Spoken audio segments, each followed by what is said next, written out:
अच्छा, कल के मैच के बारे में बताइएगा। आपने कल का मैच तो देखा होगा, काफी थ्रिलिंग और एक सिनेमा जैसा मैच हुआ है। कल का जो लास्ट ओवर तक मैच गया और उस पर हुनैन शाह की बॉलिंग में 3 कैचेस ड्रॉप हुए हैं। एक तो हुनैन शाह की बॉलिंग थी ना, बॉलिंग पे हुनैन लास्ट ओवर शहजाद ने करवाया था।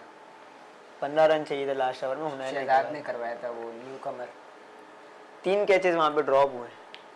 आप देखें 3 कैचेस ऐसे मैच के अंदर जो बहुत क्रूशियल मैच। इस्लामाबाद को क्या हो गया, लास्ट 3 मैचेस से वो ऐसी परफॉर्मेंस दे रहे हैं, एकदम मुसलसल बॉडी लैंग्वेज चेंज हो गई है पूरे टूर्नामेंट अब मुसलसल आ रहा है। लाहौर के बाद सारे मैचेस हार गए, ओवर कॉन्फिडेंट हो गए। ओवर कॉन्फिडेंट कैसा? कल शादाब को भी बिठा दिया। शादाब की कैप्टनसी काफी बेहतरीन थी। अच्छा, इंजरी के मसाइल हैं उनके साथ भी।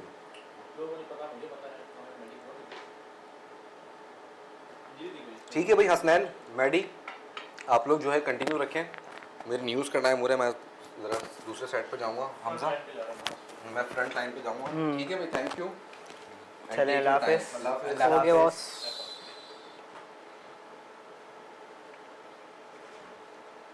हसनैन बताइएगा कि शाहीन वर्सेस मीर हमजा किसको देख रहे हैं इंटरनेशनल टीम में आने वाले वक्तों में? आने वाले वक्तों में शाहीन अफरीदी बाहर तो नहीं हो सकते, लेकिन शाहीन की परफॉर्मेंस रिसेंटली खासी अच्छी नहीं रही। मीर हमजा, लेकिन उसके सामने अगर कंपेयर किया जाए मीर हमजा को, तो काफी बेहतर परफॉर्मेंस आई रहेगा कि दोनों को साथ लेके चलें। लेकिन जगह नहीं बनती ना। आप देखें शाहीन की जगह अगर मीर हमजा, मेरी लास्ट बातचीत रही मीर हमजा से तो उन्होंने भी यही बताया कि लिया नहीं जा रहा, एक ही को बार बार चेक किया जा रहा है, बार बार उन्हें ही चांसेस दिए जा रहे हैं। क्यों, क्या वजह है? शाहीन की बड़ी पर्ची है, हो सकता है। अब आपकी मीर हमजा हो से सकता है क्या है भाई? मीर हमजा से बात हुई है तो उन्होंने कुछ और भी बताया होगा फिर।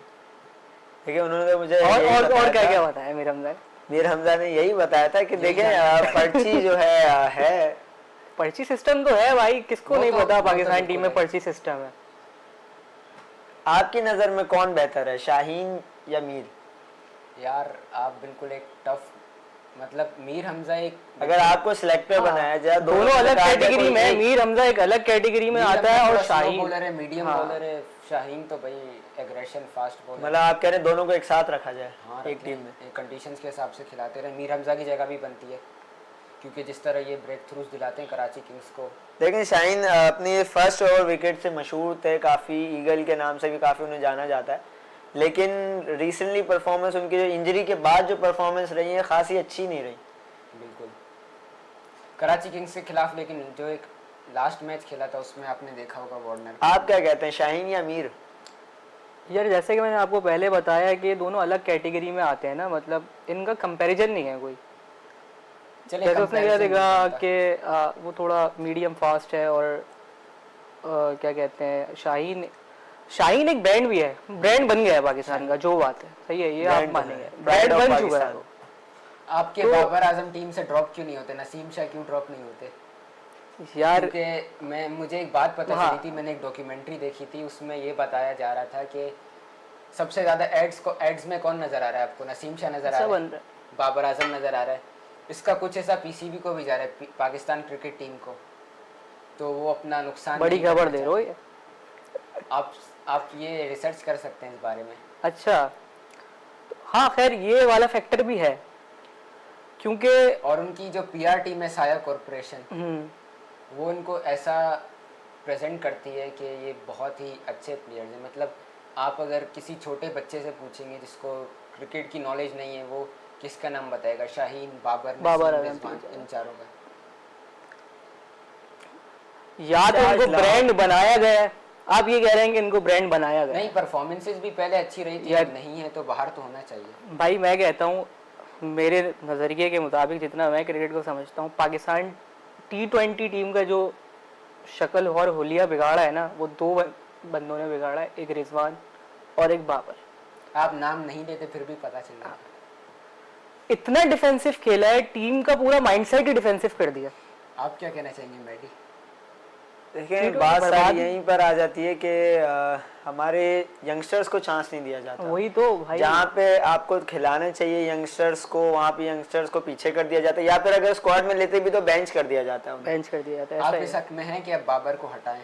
मतलब देखें अगर किसी नेक्स्ट actor सीरीज के में परफॉर्म नहीं करते तो हटाने की जगह बाबर को खुद स्टेप डाउन कर देना चाहिए। अगर वो खुद स्टेप डाउन हो जाते तो काफी बेहतर होगा। और बेहतर क्या भाई, रिस्पेक्ट भी उस रिस्पेक्ट बढ़ेगी है उसको और बढ़ेगी। रिस्पेक्ट के पीछे हटिया, थोड़ा चांसेस दे यंगस्टर्स को, अगर परफॉर्म करते हैं तो भाई मुल्क के और कौमी टीम के लिए अच्छी बात है ना। बिल्कुल हम लोग, हमारी रोजी रोटी तो चलती नहीं है इन पे तनकीद करके। भाई हम फैंस है ना, हम अपने कौमी टीम को जीतता हुआ देखना चाहते हैं, तभी हम इन पे तनकीद भी करते हैं। मैच एक बार फिर शुरू हो चुका है बारिश के बाद। नहीं ये हाईलाइट चल रही है। इसमें कराची हारा था, अभी तक शुरू नहीं हुआ, डिले हो गया मैच। पिच को सुखा रहे होंगे ना, इतनी जदीद टेक्नोलॉजी तो नहीं है, स्टेडियम तो बना दिया है। हेयर ड्रायर ये लास्ट वाला हमारे हेलीकॉप्टर आता है, हमारे हेलीकॉप्टर आता है टायर्स क्यों चलाए जा रहे हैं? लेकिन ये लास्ट वाला मैच दिखा रहे हैं जो कराची में हुआ था, बिल्कुल खाली क्राउड।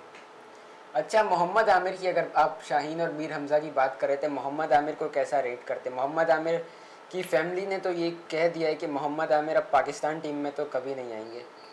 मोहम्मद आमिर बाबर आजम के अगेंस्ट बहुत ही ज़्यादा एग्रेशन, और बाबर आजम उनके बनी बन चुके हैं। ठीक है, आमिर ने ये बात क्लियर की थी अपनी प्रेसिंग में कि जब मैं एग्रेशन दिखाता हूँ तो क्राउड जो है पुल अप होता है। बिल्कुल, क्राउड पुल अप करने के लिए मैं एग्रेशन दिखाता हूँ, बाकी मेरा उनसे कोई पर्सनल ग्रजेस नहीं है। नहीं, एग्रेशन तो फास्ट बॉलर का हुस्न है, उनको देखें दिखाना चाहिए। एग्रेशन ही तो सारा गेम है। एग्रेशन के अंदर अब कभी वो सोशल मीडिया पे इसकी पोस्ट और एस्थेटिक वीडियोस चल रही होती हैं तो उसके नीचे कमेंट्स पढ़ रहा हूँ, आमिर की बात कर रहा हूँ, आमिर की वीडियोस, तो मैं कमेंट्स पढ़ रहा होता हूँ, कमेंट्स में लोग बदतमीज है तो ये है तो वो है। आप क्या कहते हैं इस पे कि एग्रेशन क्या बदतमीजी में आता है? बिल्कुल नहीं, फास्ट बॉलर अगर एग्रेशन नहीं दिखाएगा तो कौन दिखाएगा? स्पिनर दिखाएगा। तो ये आवाम हमारी क्या क्या चाह रही है? अवाम, अगर आप देखें ना, हमारा जो मुल्क है वो इंडिविजुअल ऑब्सेस्ड मुल्क है, किसी एक को बहुत ज़्यादा पसंद करते हैं। बाबर आजम के फ़ैन ही होंगे वो। आप क्रिकेट को सपोर्ट करें, क्रिकेट टीम को सपोर्ट करें। पॉलिटिकल भी हमारा यही फैक्टर है, पॉलिटिक्स में भी देखें तो एक साइड कोई और है और एक साइड कोई और है, क्योंकि उसमें भी यही होता है कि अगर आप सारी गलती फैंस की है। यानी बिल्कुल आप ये कह रहे हैं, आप एक बंदे के अलावा किसी और बंदे को सपोर्ट कर सकते हो। और मेरा ये पॉइंट, मैं लास्ट टाइम जब मैं बैठा था तब भी मैंने यही बात करी थी कि बाबर आजम को जो उसकी मोनोपोली चल रही है ना टीम में, बाबर आजम की, वो उसके फैंस की वजह से चल रही।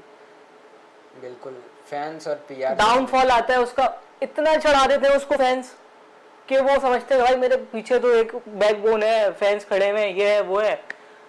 और हो सकता है मैनेजमेंट भी यही सोचती हो कि भाई ये बहुत बड़ा ब्रांड है, लेकिन जीरो भाई, जीरो। बताया ना, पैसा आता है इनकी वजह से, ब्रांड की अजीब सीन चल रहे हैं भाई।